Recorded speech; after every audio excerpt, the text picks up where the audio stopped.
সম্মানিত দলতরবাসী, আপনারা জানেন ফেব্রুয়ারি মাসের 12 তারিখে যে নির্বাচন, এই নির্বাচনকে সামনে রেখে আমাদের ওপেন প্রচারণা শুরু হয়েছে। সেই প্রচারণার অংশ হিসাবে আজকে আমরা দৌলতপুরে প্রোগ্রাম করব। আমরা গণমিছিল করলাম এবং অনেকগুলো প্রোগ্রাম আজকে আমরা সারাদিন এই দৌলতপুরে করে যাব। সম্মানিত উপস্থিতি, আপনারা জানেন বাংলাদেশ জামাত ইসলামী আমাদের এই প্রিয় মাতৃভূমিতে ন্যায় এবং ইনসাফ ভিত্তিক একটি কল্যাণ রাষ্ট্র কায়েম করতে চায়। এই আধুনিক কল্যাণ রাষ্ট্র কায়েম করার জন্য আমরা 300 আসনে 10 দলীয় জোটের প্রার্থী দিয়েছি। বাংলাদেশ জামাত ইসলাম সহ 10 দলীয় জোটকে প্রার্থীকে বিজয়ী করলে আমরা কথা দিচ্ছি, এদেশে আমরা দুর্নীতি করব না, চাঁদাবাজি করব না, মাস্তানি রাহাজানি করতে দিব না, টেন্ডারবাজি করতে দিব না। সম্মানিত উপস্থিতি, আপনাদেরকে আমরা বলতে চাই, আমরা আগামীতে ক্ষমতায় আসলে আমরা কোরআন সুন্নাহ মোতাবেক এমন একটি দেশ কায়েম করব যেখানে ন্যায় বিচার প্রতিষ্ঠিত হবে। ধর্ম বর্ণ পেশা নির্বিশেষে সকলের জন্য আমরা ন্যায় বিচার প্রতিষ্ঠিত করব এবং সবার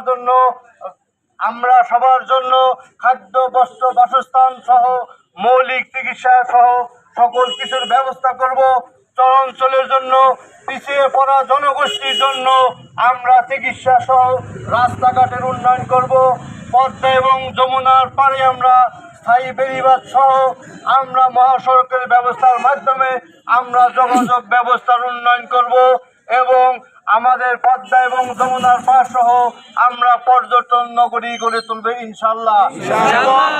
পিছিয়ে পড়া কৃষক সমাজের জন্য আপনারা জানেন এবছর সারের কেলেঙ্কারি হয়েছে।